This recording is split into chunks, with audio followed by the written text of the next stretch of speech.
They were called the Dol Harima, name that rolls off the tongue like broken glass.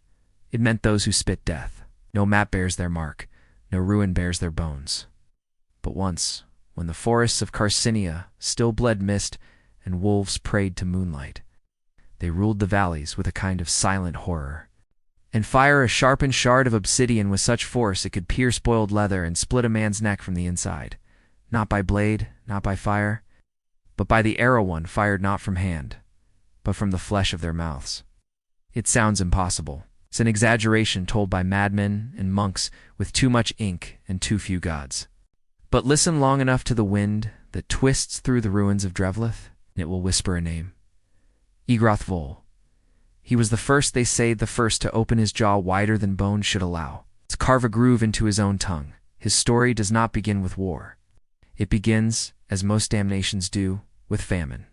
They didn't speak the language of Bronhilo. They didn't need to. Their message was clear: submit, or starve slower. Crops withered in the womb of the soil. The rivers froze and the animals left, died screaming in the night. In a village called Bran Hollow, deep in the northern valleys, people began to chew bark, boil leather boots. They say he spoke only one word to the remaining villagers: watch. But curved and wrapped with tendon and dried sinew, glistening with something too red to be tree sap, and bury their own young to spare them the horror of watching parents gnaw at frozen marrow. The year of 3 winters had come. The sun slept behind clouds black as clotting blood. He didn't speak often because his tongue had always been strange, too long, too muscular. His mother, an old bone seer, whispered that he had the god tongue and would either save them or damn them all. Egroth was not a soldier then. He was a quiet, long-limbed boy, known for catching crows with nothing but a loop of gut and a stone. It was the 4th week of starvation when the outsiders came. Men in red iron, with helmets shaped like open jaws and teeth painted across their armor. The arrow had entered through his eye and danced somewhere behind it. Panic scattered the rest. His tongue was torn and raw, but he did not stop. He fired another, then another. He spat vengeance with the accuracy of gods. They took the last goats, then the daughters. Then they laughed and set fire to the chapel where the old bone seer had gone to die. It was that night that Egroth disappeared into the woods. He did not return for 6 days.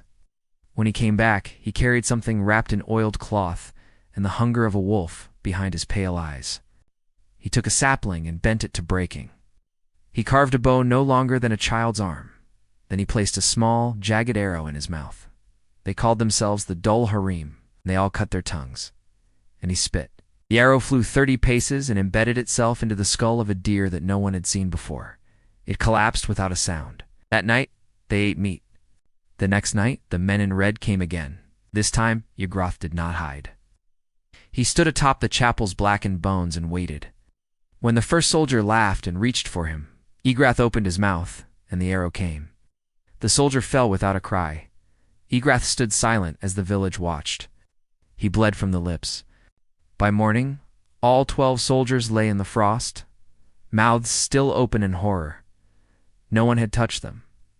No one needed to. The legend of the tongue archer was born that dawn, among smoke and crow feathers. But it would not remain a legend for long. By spring, a new tribe had gathered, not born of blood, but of belief. To join the Del Harim was not to train, it was to suffer. Each initiate was taken into the cave of sighing roots, where light died before it touched stone. Many never left the cave. Those who did came out changed, faces lean and colorless, mouths closed with trembling pride. And when they opened them, they spat death. There, in silence, they were given the blade not to kill, but to carve. It was not enough to merely cut the tongue. Their bows were almost ceremonial, folded into robes or carved into wrist guards, designed not to be drawn, but to guide the shot from tongue to flight. The flesh had to be shaped, grooved down the middle like the spine of a serpent, thickened through scarring, trained daily through speechless chance and tension. The goal was not just pain, it was precision. One mistake, and the tongue would tear in two. Their arrows were small things, barely the length of a finger, but they were dipped in poisons brewed from shadow fungi and moonblood beetles. venomous things that rotted from the inside.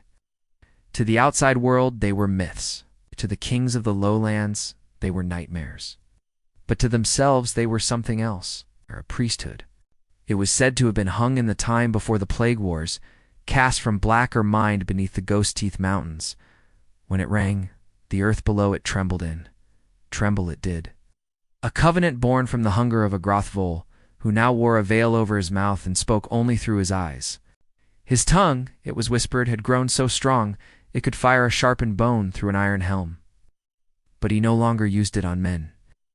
These were the forgotten, the fleshless, eye-dark things that had once ruled the underworld before man walked upright.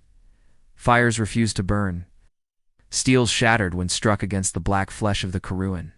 Even the high kings sent armies, thousands of men marching in polished boots. They wore no armor.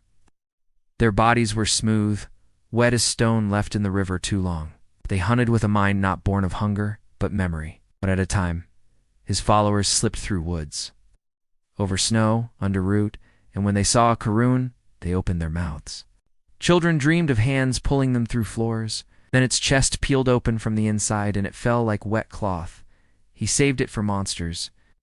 From mouths torn raw, they sent death whistling through the dark, because something else had begun to awaken in the frost. Strange carcasses were found in the high passes, goats drained of color, their bones humming when touched. Birds flew in circles until their wings tore, and then the night bell rang. No one alive remembered the bell. The dead rose. But not in the way the priests feared. These were not corpses. And they remembered the dull harem. Ygrath, upon seeing the first of them, a tall thing with no face and fingers that never stopped twitching, fell to his knees and whispered one word, Karuan. No one knew what it meant. But he did, and his tongue quivered. War came fast. Villages vanished in a single night. Animals clawed themselves to death. They never returned. But Agrath did not send armies. He sent whispers. The first shot, they say, made no sound. Just a sharp blink of air. The creature stopped, looked around. The second shot didn't kill, but it marked, and from that mark came fire. By the time the armies of man realized what was happening, the dull harem had already slain what their swords could not. But the Karun did not die quietly. They screamed high, brittle screams that shattered mirrors and boiled milk in the breast, and their blood. It moved. It slithered across ground like thought. It crept into wounds, into mouths, into dreams. One by one, the tongue warriors began to change. Their arrows bent in the air, their tongues split again. Some began to speak in voices that did not belong to them. The blood of the Karuan did not stain, it vanished. Slipped into snow, into bark, into skin, and where it touched. Something awakened. At first it was whispers. The warriors of the dull harem, once so silent and precise, began to twitch at night. They clicked their tongues in their sleep, mouths chewing words not known to any living dialect. Some woke up with black veins crawling along their jaws. Others began to forget who they were, eyes dimming, not with exhaustion, but with memory unthreading. They had trained their tongues to obey, but now the tongue obeyed something else. The Grathvol saw it first in his closest pupil, a girl named Sarai. She had once spit 3 arrows in a breath, dropping a charging beast midlip. But now she sat alone, staring at her hands, muttering the same phrase again and again, "He is in the blood. He is in the blood." When Agrath tried to speak to her, she bit her own tongue off. She bled, smiling. That night, Agrath summoned the oldest of the dull Corintha ones who had carved their tongues in the original cave of sighing roots, whose mouths bore the calluses of years. Together, they descended into the cave again. But this time, they weren't there to train, they were searching. And deep in the stone, beyond the veins of salt and bone, they found something that had never been part of the mountain. A door, no hinge. No handle, just a circle of obsidian fused into the rock, with grooves that looked eerily familiar. The shape of a tongue split down the center. Ygrath placed his hand on it, and the stone pulsed. He staggered back. Their mouths were never seen, but their songs could shape trees, bend water, split bone. They were not warriors. They were composers of destruction. Because in that moment he remembered. He remembered that the tongue was never theirs. It had been gifted. No, not gifted, implanted. Long ago, before man had language, the Karun had ruled not by weapon or fire but by sound, and when they fell, when they were forced into the dark by the old gods, they did not die. They hid their voice inside a vessel. Fires were lit to burn those who muttered in sleep. Mothers stitched shut the mouths of their newborns, and in some places whole towns went mute by choice cutting out their own tongues, believing silence was salvation, sighed the shape of man's most dangerous muscle. A cough in the night that made crows fall from trees. Agrath's tongue had not been his own since the day he was born. He was not the first. He was the awakener. And now the voice was waking again. Before the pain, before he became a weapon. Above ground, chaos spread like rot. Villagers no longer feared the Karun. They feared the tongue warriors. But it was too late. The voice was already loose. Traveled not by word, but by rhythm. A beat tapped on the teeth, a hum behind the lips. Agrath began to feel it. His arrows curved now not from wind, but will. He felt them whisper as they flew. You are ours. You always were. He locked himself in the temple beneath Branhallow, carving symbols into the walls, trying to remember who he was before the tongue, but the voice would not let him.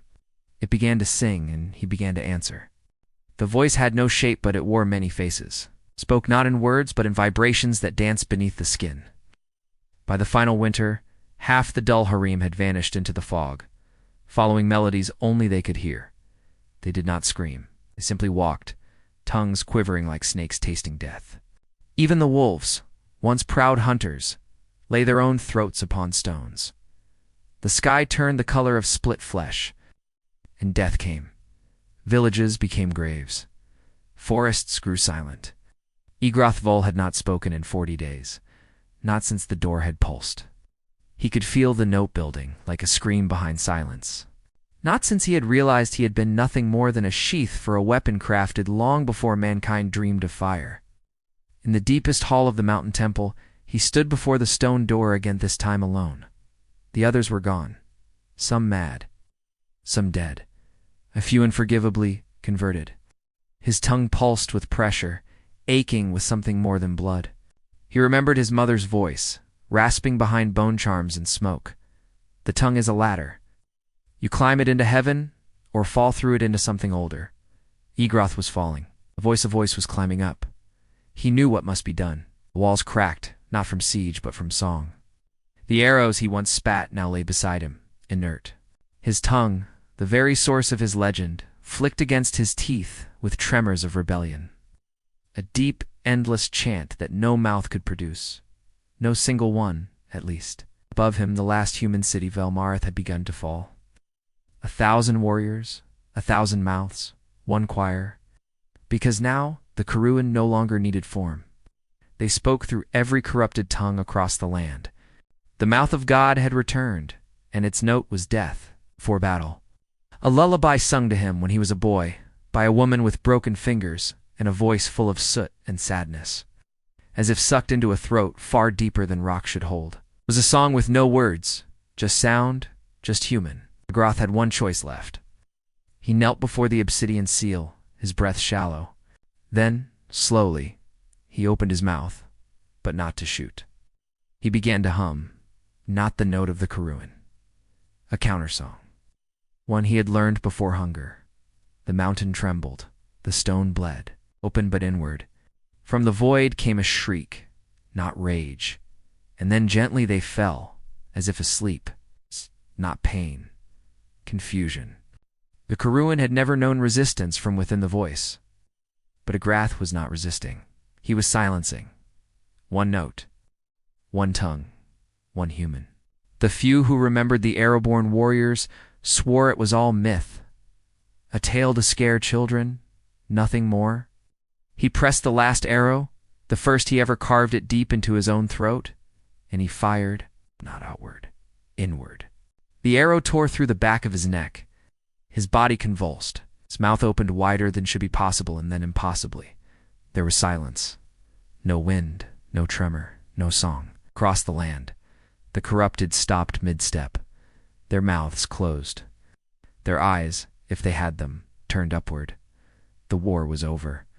The dull harem were no more. In the centuries that followed, no one spoke of the mouth of God, but in the quiet valleys of Carcinia, there are still places where birds do not sing, where no echo returns. In some nights, if you sleep too close to the ruins of Branhello, you may wake with a taste of metal behind your teeth, or a whisper in your own voice, asking, "Would you like to know what your tongue is truly for?"